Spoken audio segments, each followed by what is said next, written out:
Herzlich willkommen auf meinem Kanal. Heute geht es um zwei Varianten eines sehr interessanten Friction Folders. Produziert werden diese Messer in gewohnter Qualität von Bestech Knives. Es handelt sich um das Swabby von Picaroon Tools. Ja, ich habe mal nachgesehen, dieses A wird tatsächlich eher wie ein O betont. Ich hoffe, dass ich das dann im Video durchziehen kann. Bedanken möchte ich mich hier erstmal bei Stefan, also Stefan123321. Er hat mich sehr früh auf diese beiden Messer aufmerksam gemacht. Und ich möchte mich auch bei Claudia Rudi vom Messerkontor bedanken. Bei Claudia habe ich mir erstmal den Friction Folder in Titan gekauft. Sie hat mir dann leihweise noch die G10-Variante dazugelegt und die habe ich dann kurze Zeit später auch käuflich erworben. Also ein großer und herzlicher Dank an Claudia und Stefan. Beide Swabbys fallen zu 100% in mein Beuteschema, also Friction Folder, und deshalb konnte ich hier auch nicht widerstehen. Vielleicht mache ich irgendwann mal ein extra Video über Friction Folder, das muss ich dann mal sehen. Jetzt aber zum Picaroon Swabby. Und während hier Gemüse geschnippelt wird, möchte ich erstmal auf die Namensgebung eingehen. Der Name Swabby ist ein Slang und bezeichnet umgangssprachlich einen Seemann niederen Ranges. Ein Swabby ist beispielsweise zuständig für das Schruppen des Decks oder auch für die Beseitigung des Abfalls, der an Bord so entsteht. Das zum Namen. Dann haben wir beim Swabby eine schöne Sheepfoot-Klinge, also eine Klinge ohne richtige Spitze. Piraten und Seeleute trugen früher, wie auch heute, sehr häufig Messer bei sich. Ja, sozusagen als EDC oder auch als Bordwerkzeug. Diese Klingenform ist eine Art moderne Reminiszenz an die Geschichte, dass Schiffskapitäne die Spitzen von Messern abbrechen ließen, um die Messer bei Meutereien und Streit zu entschärfen und schweren oder gar tödlichen Verletzungen vorzubeugen. Es gibt zudem die Vermutung, dass Messer ohne Spitzen verwendet wurden, um sich bei starkem Seegang erstens nicht selbst zu verletzen und auch um die Takelage nicht zu beschädigen. Das zum Thema Messerspitze. Der Name Picaroon ist übrigens auch der Seefahrt entliehen. Das ist ein Synonym für Gauner, Halunke, Vagabund oder auch Pirat. Das Logo von Picaroon Tools ist ein Pirat mit zwei Säbeln, also beim Picaroon Swabby passt alles zusammen. Auch, dass es ein Friction Folder ist. Messer mit Verschlusssystem gab es damals so gesehen noch nicht. Das so ein bisschen zur Geschichte des Swabby. Jetzt zum Swabby selbst. Wir haben hier eine sehr harmonische Linienführung. Man sieht sofort, dass dieses Design funktioniert. Die gesamte Ergonomie ist absolut durchdacht. Dieser 100 mm lange Griff legt sich perfekt in meine Hand. Hier sind auch alle Kanten angefasst, alles ist abgerundet. Es gibt keinen Clip, keine Hotspots. Wichtig für mich ist, dass man beim Greifen sehr nah an die Schneide kommt. Ist für mich ein Kriterium in Bezug aufs Handling und das ist hier voll erfüllt. Ja, ist natürlich auch was komplett Subjektives, aber ich fühle mich einfach wohl beim Schnitzen, wenn ich sehr, sehr nah am Schneidgut bin. Ansonsten eine sehr aufgeräumte Optik. Wir haben hier eine 8er Torx Achsschraube und hier hinten noch eine 6er Torx Griffverschraubung. Hier noch ein Lanyard Hole, 6 mm Innendurchmesser, also wirklich gut dimensioniert. Griffmaterialien, schwarzes, fein strukturiertes G10, aufgelockert durch ja, hier so ein Designelement. Und wir haben Titangriffschalen, ebenfalls aufgelockert in einer Stonewashed Optik. Also wirklich sehr, sehr schön gemacht. Wenn man hier jetzt mal unter die Griffschalen guckt, dann könnte man denken, das sind hier eingebettete Stahlliner. Das stimmt zumindest zum Teil. Wir haben es hier mit einem Double Detent zu tun, und zwar nicht für den geöffneten Zustand, sondern für den geschlossenen Zustand. Also dieser Double Detent hält die Klinge im Heft. Gefällt mir wirklich gut, hat auch ordentlich Widerstand, also hier passiert überhaupt nichts. Sehr, sehr gute Haltekraft. Ja, bei traditionellen Friction Foldern ist das anders gelöst. Manchmal durch eine Achsschraube, die sehr festgezogen wird, oder einfach durch eine Niete, die man dann ab und zu mal staucht, damit die Klinge weiterhin im Heft bleibt. Ja, bei diesem Modell ist es sogar so, dass die Klinge sehr, sehr schief steht, also nicht mittig. Das ist pure Absicht, das heißt, die Klinge reibt dann hier an dieser einen Seite des Griffs und hat dann nochmal zusätzlich Reibung. Das ist auch bei diesem Modell so. Also das ist tatsächlich Absicht und kein Verarbeitungsfehler.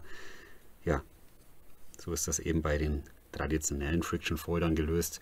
Wir haben es hier eben mit einem sehr, sehr modernen Friction Folder zu tun und da ist das mit dem Double Detent eine schöne Lösung und definitiv mal was anderes. Kommen wir zur Klinge. Wir haben hier diesen überstehenden Klingenaal als Öffnungshilfe. Ja, gefällt mir gut.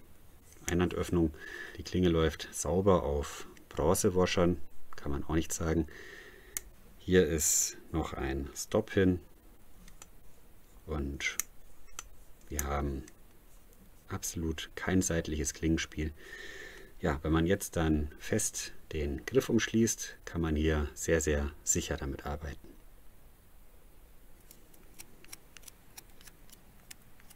Um das zu demonstrieren, folgen ein paar Praxisaufnahmen aus dem Wald. Hier habe ich mich für das Picaroon Swobby mit den G10 Griffschalen und dem D2-Stahl entschieden. Der Druck wird auf die Klinge ausgeübt. Der verlängerte Aal wird mit der Handfläche fixiert bzw. fest umschlossen. Das heißt, die Klinge kann so nicht einklappen. Das funktioniert sehr gut und auch sehr zuverlässig. Das heißt, wenn man aufmerksam arbeitet, kann man mit einem Friction Folder wirklich sehr sicher arbeiten. Und das Swobby macht hier einen guten Job. Man kann ja auch schon sehen, was ich vorhin erwähnte. Sofern es die Ergonomie eines Messers zulässt, gehe ich so weit wie möglich in den Vorgriff, um nahe am Schneidgut zu arbeiten.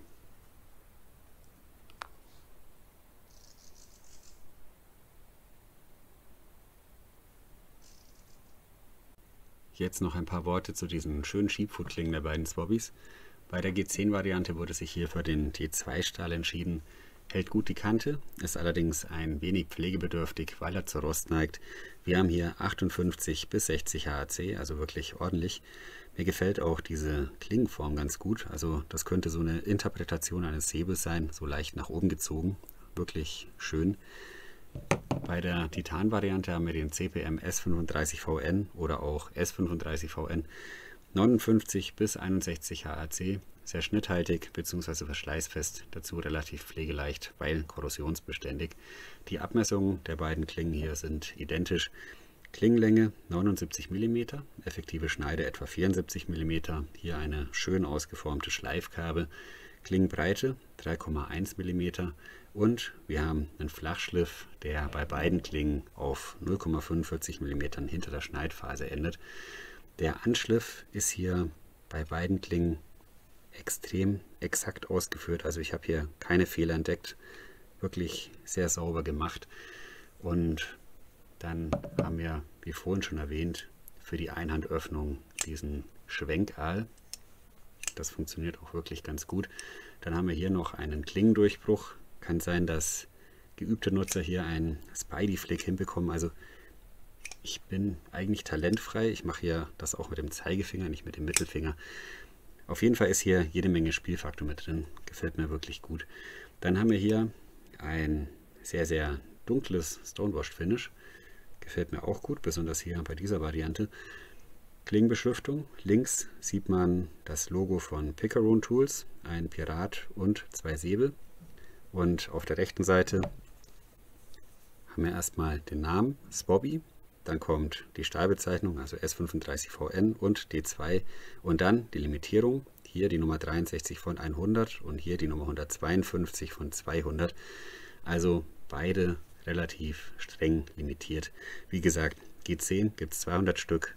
Und von der Titan-Variante 100, also wirklich, ja, seltene Stücke, kann man nicht anders sagen. Positiv finde ich, dass hier auch auf Details geachtet wurde.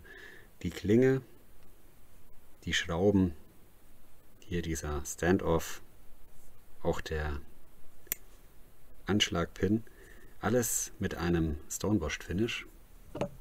Das ist hier sogar nochmal eine Nummer schöner. Also es ist wirklich alles Ton in Ton. Ja, sieht man so auch nicht so oft. Gefällt mir wirklich gut. Die Designabteilung von Picaroon Tools, in diesem Fall Pavel Kukuschew, der ist hier sozusagen auch der Kreativchef von Picaroon Tools, und Bestech Knives haben hier wirklich ganz, ganz tolle Arbeit abgeliefert. Ja, wirklich schöne Messer. Zeit für ein Fazit. Fazit: Erstmal haben wir beim Picaroon Swobby ein schlüssiges Konzept in Bezug auf die Namensgebung. Dazu passt auch sehr gut, dass man sich hier für einen Friction Folder entschieden hat. Auch der Double Detent für den geschlossenen Zustand ist eine schöne Überlegung. Dann noch das ansprechende Design von Pavel Kukuschew, den kreativen Kopf von Picaroon Tools. Bestech Knives hat hier eine hervorragende Verarbeitungsqualität abgeliefert. Die Materialwahl ist auch gelungen. Die Budget-Variante mit G10-Griffschalen und die Zweistahl, die edlere Variante mit Titan-Griffschalen und S35VN. Also das passt definitiv. Die Swobbys kommen in einer schwarzen Pappbox. ja, nichts Aufregendes, aber schön gestaltet. Magnetverschluss und hier noch ein Spruch. Mop the deck, use curvy dog. Das heißt so viel wie wisch das Deck, du Skorbuthund. Also so ganz frei übersetzt. Da dürft ihr mich gerne berichtigen, wenn es da vielleicht so eine Art Slang-Übersetzung gibt. Ansonsten kommen hier noch solche Stecketuis mit. So ganz simpel gemachte, aber sehr zweckmäßige Lederstecketuis. Wirklich schönes, dickes Leder. Also das ist auf jeden Fall okay. Ich habe eine dieser Stecketuis mit warmem Wasser behandelt und dann an die Form des Messers angepasst. Dann ja, passt das hier auch wirklich gut rein. Und man sieht, hier macht dann ein Lanyard definitiv Sinn, sonst kriegt man das doch ein bisschen schlecht raus. Dieses Stecketui ist unbehandelt und das geht dann auch wirklich sehr stramm. Das ergibt sich dann mit der Zeit, aber ich wollte nicht so lange warten, deswegen eben mit Warmwasser vorbehandelt und an die Form des Messers angepasst. Dann geht das relativ schnell. So ein Etui wiegt etwa 26 Gramm und ja, aufs Gewicht der Messer bin ich noch gar nicht eingegangen. Die G10-Variante wiegt 65 Gramm und die Titan-Variante wiegt 71 Gramm, also gar nicht so viel Unterschied, aber beide auf jeden Fall noch absolut EDC-tauglich. Die Preisgestaltung ist auch wirklich fair. Die Budget-Variante liegt bei etwa 75 Euro und die Titan-Variante bei 129 Euro. Wenn ich mir überlege, was manch anderer Hersteller für seine Titanmesser so aufruft, ist das wirklich ein angemessener Preis. Beide sind leider streng limitiert, man muss also schnell sein. Ja, den Produktlink von Claudia Rudis Messerkontor und weitere Infos zum Picaroon Swabi packe ich euch in die Videobeschreibung. Im Wesentlichen war es das. Ich möchte mich nochmal ganz herzlich bei Claudia und Stefan bedanken. Ohne Stefan wäre ich wahrscheinlich niemals auf das Swabi aufmerksam geworden, beziehungsweise ich hätte es relativ spät gesehen oder vielleicht, ja, wie gesagt, gar nicht. Und ohne Claudia hätte ich mir diese beiden Messer gar nicht kaufen können. Also vielen Dank. Ja, das war es jetzt wirklich. Vielen Dank auch für eure Aufmerksamkeit. Ich wünsche euch alles Gute, bleibt gesund. Bis zum nächsten Mal.